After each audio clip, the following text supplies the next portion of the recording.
Have you ever seen a percussionist play a keyboard instrument like this marimba here in front of me using 4 mallets and then suddenly found yourself asking questions like, what in the world kind of sorcery from some unknown alien-like planet are they doing? It just seems impossible how one person with only 2 hands can play with 4 mallets. But by the end of this video, you'll start to understand this technique and even begin to do it for yourself. As a marimbist for the past 5 years and the center marimba for my 14-time state championship high school marching band, I'll be teaching you exactly how to hold 4 mallets, as well as a couple important techniques like your hand placement when approaching the marimba and how to change intervals within your mallets. Before we begin, it's super important that you have 4 matching mallets. It doesn't matter what type of mallets they are, except that they're matching, because if they're not matching, some of them may be different weights, and that can really make it hard for beginners to learn the technique. Additionally, it's important to know how the mallets are numbered. They're numbered 1 to 4 from left to right. So this is mallet 1, 2, 3, and 4.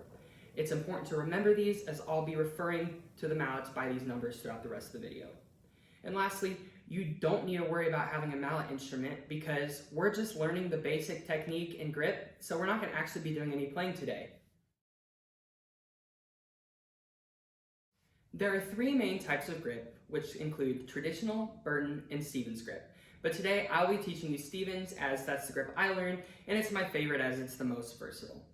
In a 2019 mallet instructional video by David Skidmore, who is a part of Vic Firth Percussion, one of the nation's premier percussion companies, David says that Stevens grip allows for the most control over dynamics, overall expressiveness, interval widths, and stroke types.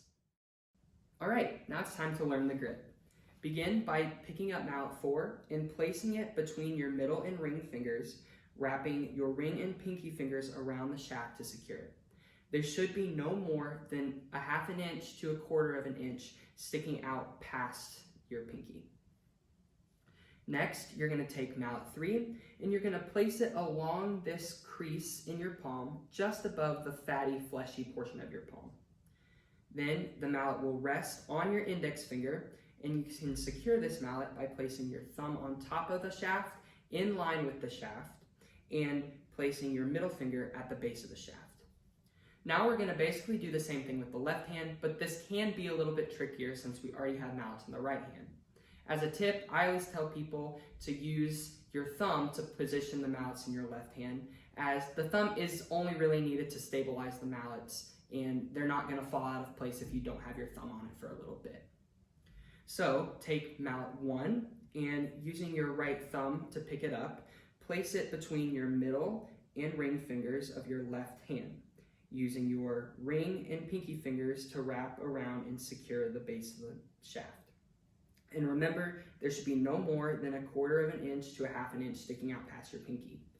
Then pick up mallet 2 and place it again along that crease of your palm, just above the fleshy fatty portion. Let it rest on your index finger and secure it using your thumb in line with the shaft and your middle finger at the base of the shaft.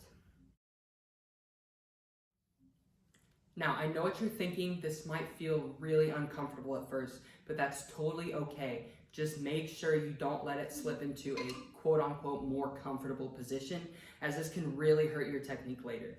Additionally, make sure you don't grip too tight. Lee Howard Stevens, who actually invented this grip, said in his 2011 book titled Method of Movement for Marimba, he says that if you overgrip, it's really going to, quote, plague your next years of marimba study. All right, now that you've got grip down, let's talk about hand placement. The biggest thing with hand placement is that the 2 heads of the mallet are at even heights from the keyboard.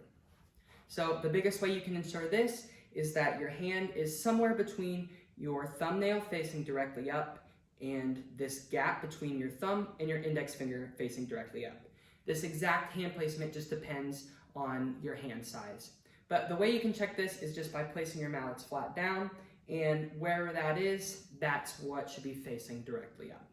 It's really important to avoid having your mallets at different heights, because if you do, you get kind of a 2-note sound when you hit down instead of both being played at the same time. All right, the last little bit of technique that I want to talk about today is how to change intervals of your mallets. Now, in theory, this is really simple, but it actually takes a little bit of practice, so don't get discouraged if you don't get it right away. What you're going to do is simply roll the mallet between your thumb and pointer fingers, either in or out, depending if you want to make the interval larger or wider. Make sure you don't let your middle finger come away from the base of the mallet, or else it'll destabilize the mallet. Well guys, congrats! Now you know our little secret on how we hold 4 mallets, and you got to even learn some techniques that you can use to become a better mallet percussionist yourself. Now go on, have some fun, and make some music using this sorcery that we like to call 4 mallets.